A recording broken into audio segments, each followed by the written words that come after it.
Hello ladies and gentlemen, boys and girls, fellow shed heads around the world. I'm Captain Mikey, welcome to Captain of My Shed, and on this episode we're going to have a look at some feather boards.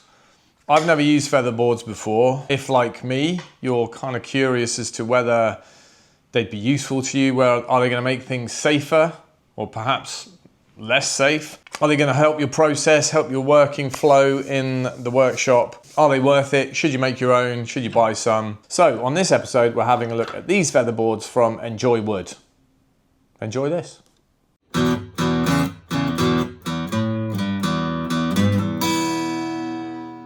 To give you a little bit of background, I have been approached by Banggood, or a representative of Banggood, to see if I would like to, I guess, promote some of their tools. It's generally accessories for tools at this stage. I'm not really big enough in the YouTube world.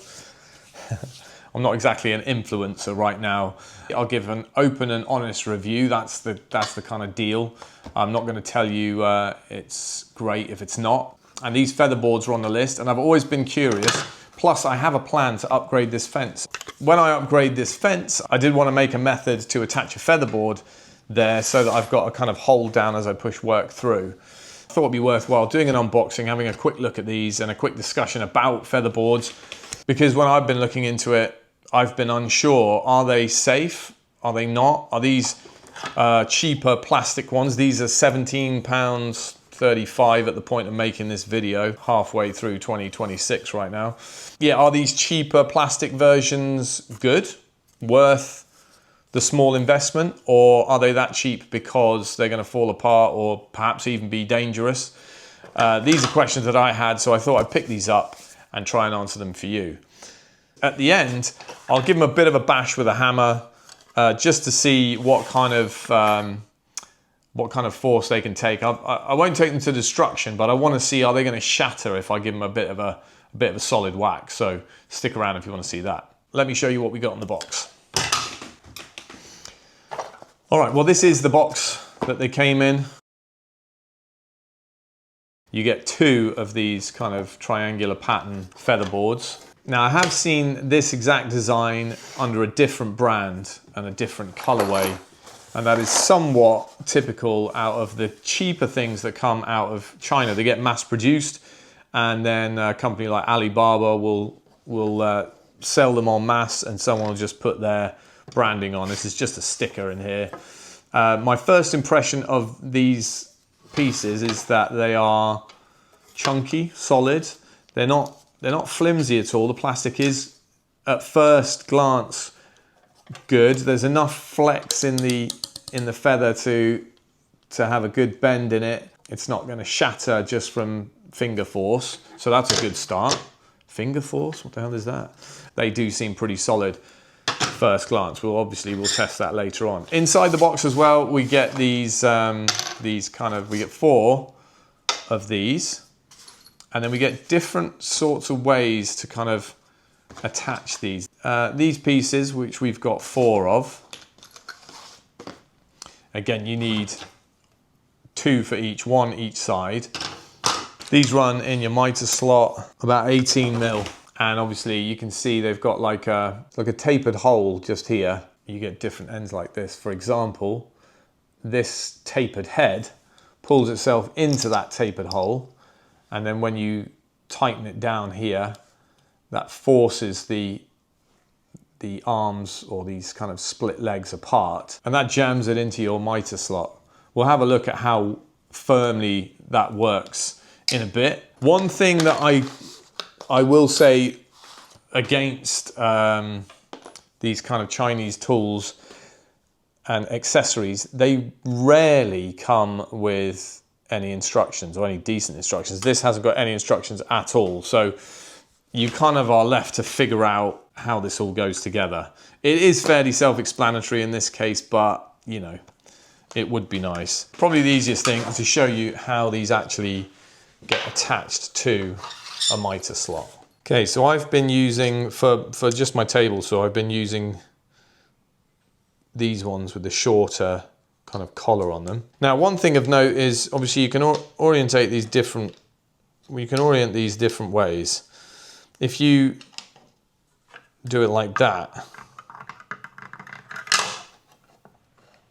That's great until you get to about here, this point.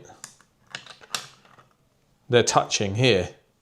So you need to just be mindful of that when you're setting it up. Maybe just set it up like that. So now I can use the full thing, or just turn that one round maybe. Yeah. There you go, that will work. Now I can use the full depth.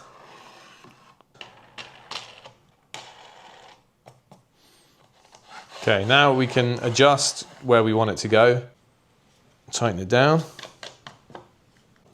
Yeah, that is really solid. So that is actually surprising. Like, I'm moving my whole table saw, wobbling the whole table saw doing that. It's not going anywhere. Really good, solid. You know, at first glance you think these little plastic slides, are they gonna do the job? But they seem to really grip and bite, and yeah, it's rock solid. So that's good. You've also got different, couple of the different bolts you get. You get the kind of standard T-slot bolts, which might be better on a router table perhaps. And you also get these longer versions with a longer collar. Same with these tapered head bolts. I'm not sure what the application would be for this longer kind of shoulder. Somebody in the know, if you know why there are two each of these long shouldered bolts, whatever you want to call them. I'm not sure what the application is for that. So if you do know, put it in the comments below. I'm sure it'll be useful. It'll certainly be useful to me. It might be useful to anyone else watching as well. Now that I've got this one attached to the table saw, let's have a look at how you might use it. And we'll cover a few things. How it should be used, how it shouldn't be used. Does it do the job? Let's cut something. Full disclosure, this is the first time I've used a featherboard. I do understand what they're supposed to do. I've done a fair bit of research on them. I have seen them used umpteen times before, and I'm aware what the kind of do's and don'ts are. However, if you see something you don't like in this video, put it in the information below and I'll address it. The way I'm going to set this up, I'll bring my featherboard up to the edge of the workpiece, move the workpiece, and then just bring that featherboard in a touch. We want the workpiece to have to push past the featherboard and kind of deflect these just a little bit. So once I've tightened this down now,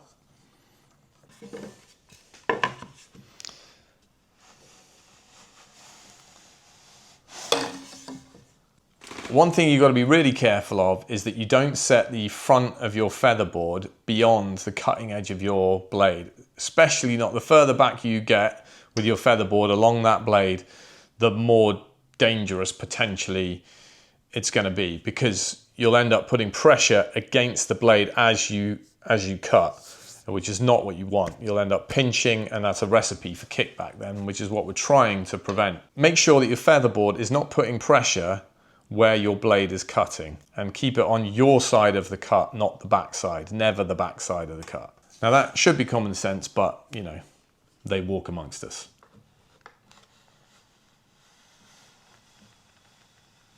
Okay, let's have a go at pulling this back out.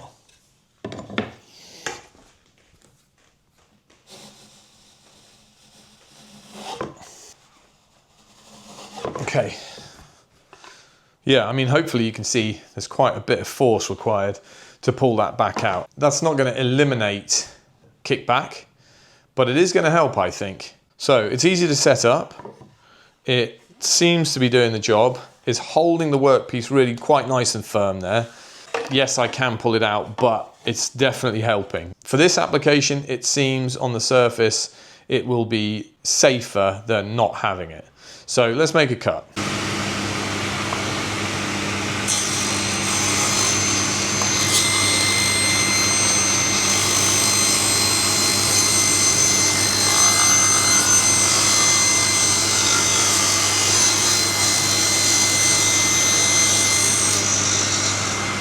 A couple of things that I did notice that I was a bit like, not sure about that. There is a little bit of force required pushing your piece in between the fence and the featherboard, so that when you get to the blade, you're putting a bit of force there. And I don't know if you saw it had slightly raised up by the time I got to the blade, and that's kind of because normally I would have my hand against the table, but using my fingers to just push the board down, or even just guide it in with another push stick. So I would have downward pressure quite close to the front edge of the blade, which with this here was more tricky to do. And that issue is resolved by having this piece mounted to a fence here. This piece could be forward of the blade because it's not applying any side force onto the blade and pinching it. It's literally just pushing the piece down on the table. So this can be adjacent to the cut.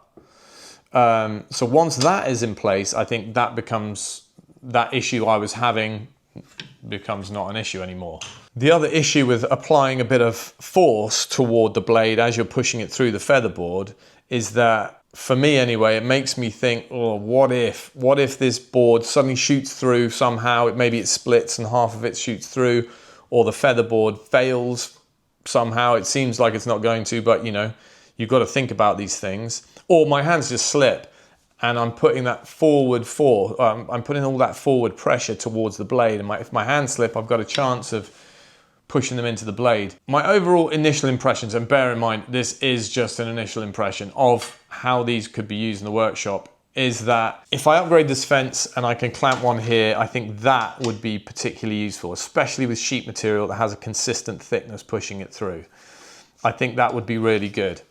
Potentially with this in place, then this becomes a bit better to use, a bit safer to use, because even though you are putting more force, you can do it from further back because this piece is helping keep the workpiece on the table. Unfortunately, I don't have a horizontal T-track on my router table yet, but when I do, I think these would be good for that. Let's go over to the router table and I'll show you what I mean.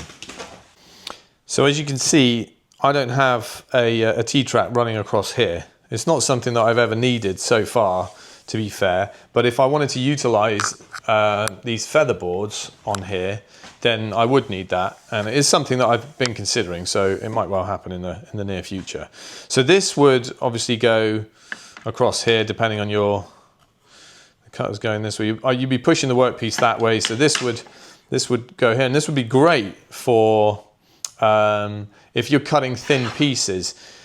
The problem cutting thin pieces on, let me see if I've got a long thin piece to demo with. This is perhaps a little bit too small, but if I want to cut this, I'm safest having my hands out of the way over here, and I can move it through and then eventually bring my hand over here and pull it through. But because it's thin and because there's such a distance between my point of contact and the cutter, the chance of like it flexing out of the way or it chattering is quite high.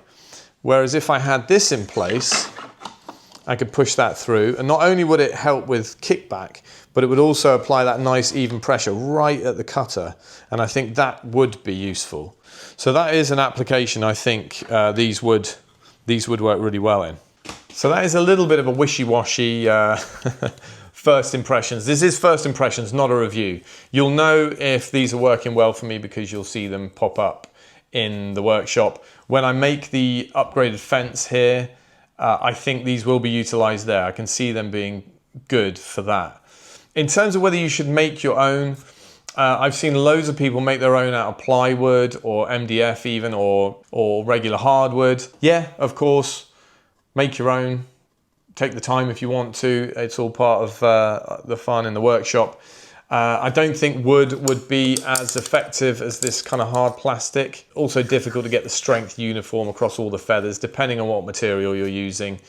As a safety piece of equipment, and for the price of £17.35, for me, I'm just going to say just buy it. By the time you've taken the time to route out your slots and cut your feathers and get everything just right, and then bought the attachment pieces, yeah, you can make them. You can probably make a good enough one, but for the price and the time that you're going to take making them, it's definitely worth purchasing. I'm yet to smack these with a hammer to see if they're just going to shatter into bits, which I think is actually, it's a bit of a silly thing to do, but I think it's kind of important to know. if you've got something like this and it's up against a router or a spinning blade on your table saw, you want to know what it's going to do if it hits that blade or that router cutter. You want to know, is it going to stay in one piece, or at least is it just going to get a bit mangled but stay together? Or is it going to shatter into 1,000 pieces of sharp flying plastic, which you don't want? So yeah, let's give it a bash with a hammer and see what it does. We'll start light. That's quite heavy. I'm going to give it a heavy swing. That last one might have got it.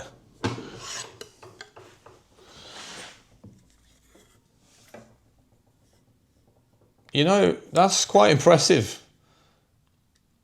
I wasn't giving it absolutely everything, but I was hitting that hard. And you can see it's got a couple of white areas here where it started. I mean, that's repeated hits as well. It's just started to overstress the plastic, and that will eventually,